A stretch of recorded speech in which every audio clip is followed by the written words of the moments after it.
पाकिस्तान की फ़ौज है वो इस पूरे वाक़ये में इस पुरतशद्दुद हजूम के साथ बिल्कुल डायरेक्ट कांटेक्ट में नहीं आई।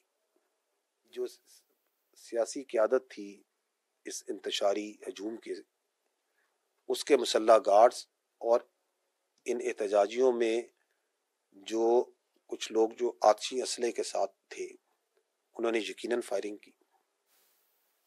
तो ये है हकीकत इस वाक़ये की। जनाबे वाला, आपका फेडरल मिनिस्टर यानी कि मोहसिन नकवी जो इंटीरियर मिनिस्टर है इस वक्त, उसने वाज़े तौर पे ऑन रिकॉर्ड है, आप प्रेस के साथियों ने कवर किया था कि डी चौक हम लोग 5 मिनट में क्लियर कर देंगे, और उन्होंने किया। और उन्होंने किसके साथ किया?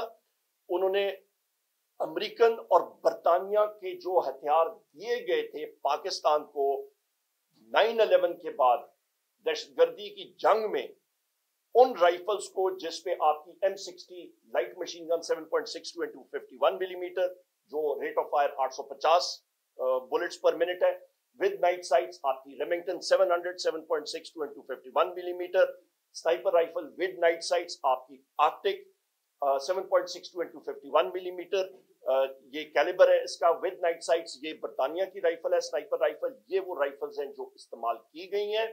और इसकी जिंदा मिसाल ये है जनाबे वाला कि जिस वक्त तैमूर खान और मैं खुद हम लोग गए थे मोहम्मद इदरीस साहब शहीद की फातिहा खानी के लिए, तो वहां पे उनके अहल खाना ने बताया कि स्टेट लाइफ बिल्डिंग जो है उसके ऊपर से फायर आए थे, 3-4 लोग हमारे वहां पे गिरे थे। मोहम्मद इदरीस साहब गए, उनको रिट्रीव करने के लिए गए और उनको फिर हिप में गोली लगी।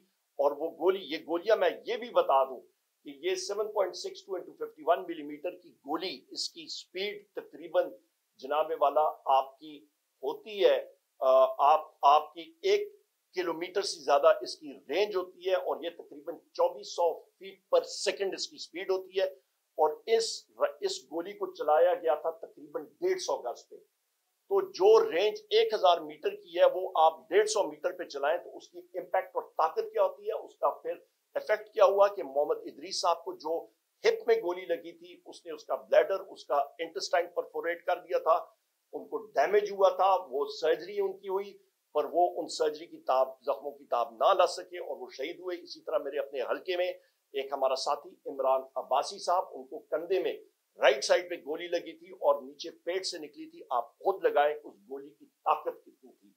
तो ये वो चीजें हैं जो आपके सामने हम लोग फैक्ट्स के साथ बता रहे हैं। 13 शोधा हमारे हैं, हजारों लोग जो हैं वो जख्मी हुए हैं। वो जख्मी जो है वो कहीं पे सामने नहीं आए क्योंकि FIRs लॉन्च होती हैं तो वो आते हैं और ये बात करते हैं कि जी अमेरिका में कोर्ट्स ने कांग्रेस पे जिन लोगों ने हमला दावा बोला था तो उनको ट्राई किया था, वो मिलिट्री कोर्ट्स नहीं थे, उनकी सिविलियन कोर्ट्स ने किया था। यहाँ पे जनाबे वाला ये मेरी चंद आपके सामने गुजारिशात थी जो हमने रखनी थी। आखिर में परसों वज़ीर आज़म इमरान खान साहब से कैसर साहब भी थे, मैं भी था, अल्हम्दुलिल्लाह हाई स्पिरिट्स में थे और उन्होंने हमेशा कहा है कि पाकिस्तान की खातिर मेरे ऊपर जो भी हुआ मैं उन लोगों को माफ करता हूँ। ये बहुत बड़ी बात है और पीस के लिए, इस अमन के लिए, इस प्रोसेस को आगे ले जाने के लिए उन्होंने नेगोशिएशंस कमेटी का खुद उन्होंने तश्कील दिया और इंशाअल्लाह ताला इस नजरिए के साथ हम लोग इस प्रोसेस को आगे बढ़ाएंगे। मईशत जो है वो इस वक्त ठीक हालत में नहीं है, डगमगा रही है, उस पर डिटेल ब्रीफिंग में हम लोग बाद में करेंगे इंशाअल्लाह ताला।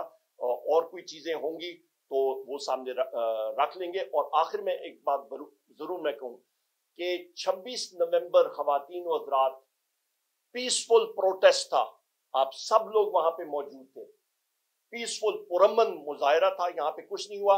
और उसके बाद जो साथ खून की होली खेली गई उसको हम लोग कंडेम करते हैं। और उसके बाद भी वजीर आला खैबर पख्तूनख्वा साहब पे और बुशरा बीबी साहब पे जो कातिलाना हमले हुए वो भी हमने सारे के सारे यहाँ पे आपको टाइमलाइंस के साथ बताया और उस चीज को भी हम लोग कंडेम करते हैं। बहुत शुक्रिया जी।